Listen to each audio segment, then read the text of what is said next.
What happened to Evan from Desperate Housewives? So, Evan in Desperate Housewives was Carl Meyer's son, and Evan, of course, is Julie Meyer's brother. So, Evan was being raised by a single father, Carl, but Carl is now dead. So, what happens to Evan? Evan is never mentioned again, and presumably there's really no one to raise him.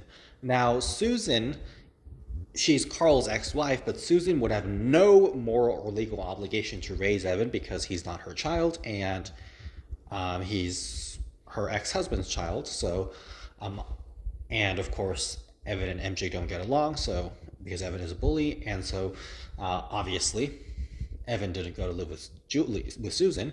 Now, theoretically, Julie could raise Evan because Julie um, is an adult at this point.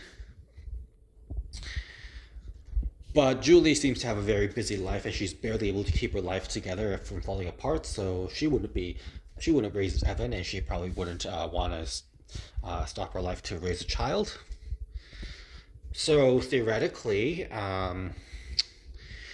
Evan could have gone to live with his mother Marissa, but that would seem to be a very bad idea because Marissa literally abandoned Evan and Carl. She left them, so uh, and Evan really hates his mom Marissa, and he drew some really mean pictures about her. So that would not seem like a good idea, and I doubt that Marissa would want to take responsibility for Evan because she didn't want to do it before. But maybe with Carl's death, maybe that would change. So maybe Marissa would feel guilty and compelled to take responsibility of Evan.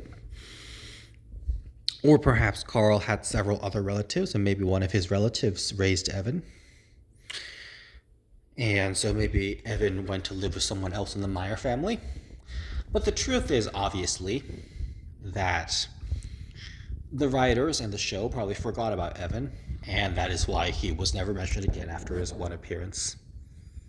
He technically made two because Marissa appeared while she was pregnant with him,